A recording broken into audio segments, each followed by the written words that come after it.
that are going on, other alternatives to what is known as frac fluid right now, when they will come into play and how ubiquitous that will be. We have no idea.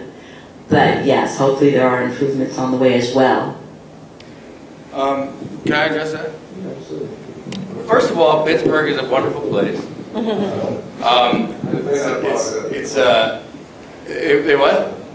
I said it's been cleaned up quite a bit. I know. Over the years. Pittsburgh is a beautiful city. My remarks about Pittsburgh don't have to do with Pittsburgh's water supply. How far west does the Marcellus formation go? It goes all the way to the middle of Ohio. Oh, it does? Yeah. Okay. So the Marcellus goes all the way to the middle of Ohio. It takes up all of West Virginia, 65% of Pennsylvania, about 50% of New York. But my comments about Pittsburgh were specifically about the wastewater being dumped into streams that are tributaries to the drinking water supply. Right. Drinking water standards in Pittsburgh are the same throughout the United States. Right. You know, drinking water is drinking water, and that is either treated or it's not treated, or it's filtered or it's not filtered, but it has to maintain a certain United States standard. Right. And so if you were going to look at what was contributing to a shutdown of a drinking water system, that's what I was talking about. But it's interesting to me, though, about the question about specific contaminants. Yeah. Well, we make distinction between fracking fluids and drilling muds. And that, to me, is a false distinction. All of them are injected down the borehole, circulated, well, fracking fluids are not necessarily circulated back to the top. But what you see when you have strontium and you have barium, arsenic, lead, those are associated with the drilling muds that are used to initially drill the well. Those are contaminants. I know some of them. And so what's that? Well, okay, so you know. But so what I'm trying to say is, if it's frac fluid or if it's drilling mud, it doesn't make a difference. Right. You've got contaminants in the aquifer, they're not going away, and you shouldn't drink them. And that's a consequence of the drilling, and that's very clear to see. So if you're testing for drilling mud, you're testing for obviously fracking fluids. Some of these things that are being tested for, the 2BEs, the glycols, adamantines, phenol, chemicals that I can't pronounce that have been found out in Wyoming. But one thing you could do, since Wyoming apparently has this disclosure law now, which interestingly is Wyoming Oil and Gas Commission disclosing, companies disclosing just the oil and gas commission.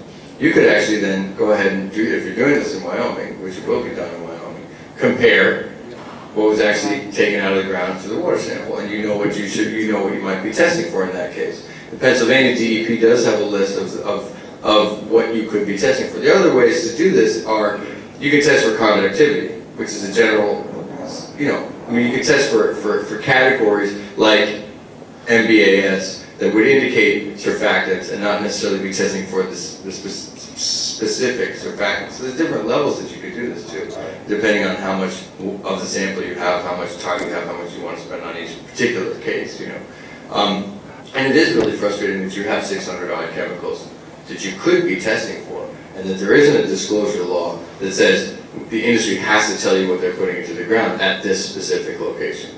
There's this one in Wyoming, but it's not necessarily open to the public. So I don't know if it's going to be open to us. But one thing that this might be able to do is say, all right, well, we've got this testing program going on. Would you please allow us to have the data that Wyoming Oil and Gas Commission has from the gas companies?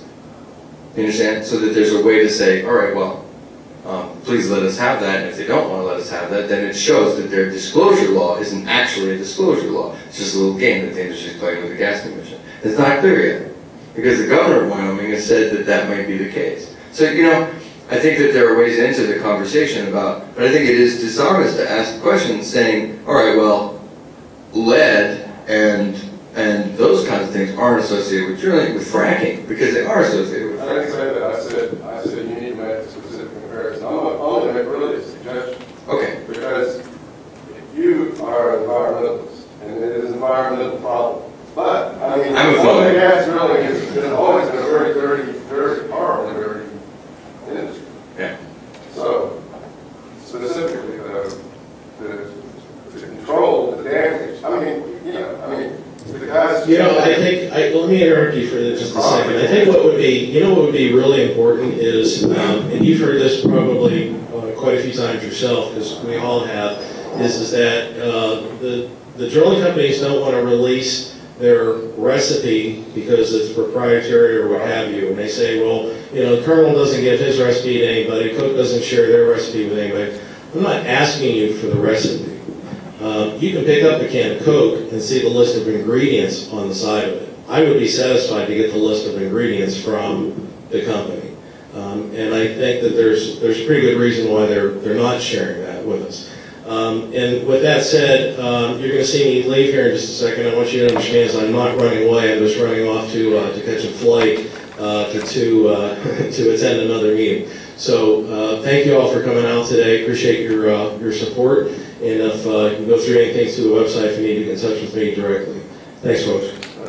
Can I tell you 2 anecdotes since Coca-Cola was brought up?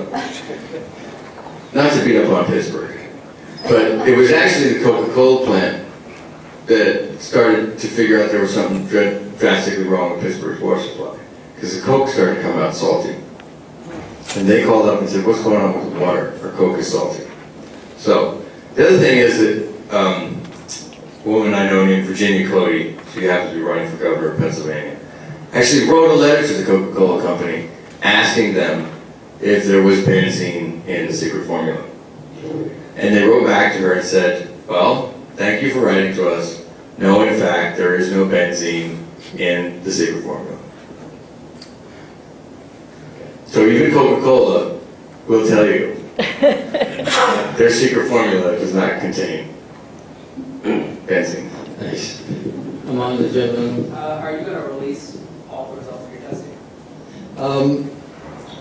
It may be released on a more macro level. I believe that some of the folks are going to want their identities, etc., to maintain some privacy. So there will be a macro level release of data, but on the micro level, that will be up to the individual property owner. So, Don? You mentioned you're going to have a good working relationship with TCEQ. What happens if ShaleTest results are in conflict with TCEQ testing results? Well, I think that there's going to be differences in testing results. We've already seen that with the permanent monitor that we have in Dish. We put a canister 30 feet away and got different results.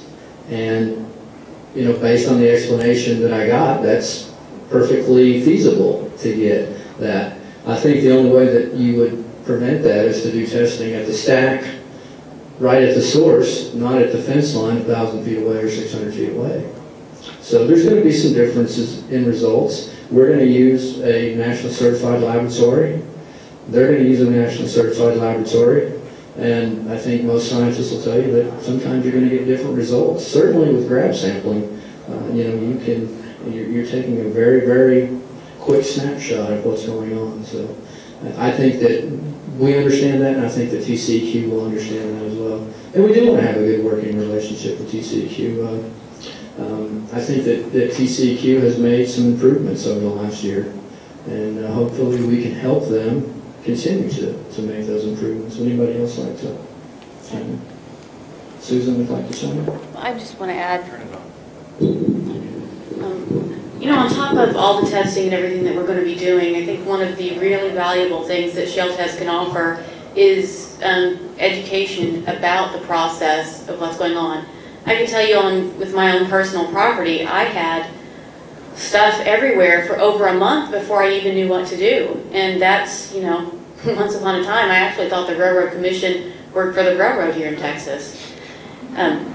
Now I can tell you what a thermal oxidizer is, a glycol dehydrator, and a mine treater, and, all I got to do is walk over, to the refinery, take pictures of the equipment, and call them and ask what they are. But the community shouldn't have to do that. They should be able to know where to go, what to look for, and who to contact. And I just want to say, educating the community is going to be a really valuable part of what we do. And that's also part of our mission statement. Yes, sir.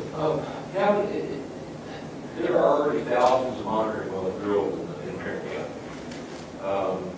And most of them are not sampled, or not monitored. Is there any way that you could possibly employ some of those already drilled monitoring? that might be in the right spot, relative to the drone. I'll defer that to Sherelle. And I think that we would like to get data from folks like you, to give us the suggestions and give us those points of contact so that we can touch base with those folks. And if there's other data out there that's available to us, we certainly would like to get it. But I'll let Sherelle go. Monitoring wells that aren't monitored? Yeah, I mean, there's evidence of monitoring wells that have been drilled into the aquifer. Oh, okay, okay. Yeah, not air monitoring. Okay. I was very confused by the terminology. I'm sorry. Yes, no. Yeah, but they have been drilled, and there's, I think the standard is they test one well for every 25 or 50 miles in a urban area, and they test one well every 125 miles in rural area. So, I mean, they don't employ anywhere near all the monitoring wells at all. So, and who does that testing? Is that the water district? Well, I got information from so many databases. I think it was from, I would say the Railroad Commission, but I'd have to look back on the notes. This is one of those research or something else. But there is a lot of information that was available for a long time ago in these monitoring wells. Most of it is not terribly current, but all few of it. I guess but those monitor wells could be utilized since they're already there. Sure. And not being used. Sure. Maybe ShaleTest could partner with the Railroad Commission or whoever has charge of those monitoring wells. We're not going to allow them to do it. Sure. Any other questions? Did y'all make the logo look like a bong on purpose? What would you call that, Susan? Susan made that. I'd call it a beaker. I designed the logo. Oh, okay. It's a beaker, not a bong. I guess we know your area, Jeff. Does anybody else have Well, it any is questions? effective. It draws your attention. Does anybody else have any questions? I do want to thank everybody for coming out, and hopefully we'll see some of you out tonight at the Gasland showing at 217 East Broadway in Fort Worth. It's in the Landers Machine Shop art studio. We have a sample of our Teflon bag that we'll be using. We have the FLIR camera. I don't think Frank wants anybody touching the FLIR camera, but there it is. Model it. Don't tell him I touched it. Yeah. Joshua So, Vanna. Again, we're excited about this, and you'll be hearing more from us in the future. And we'll be going live in 30 to 45 days. So thank you very much for coming out.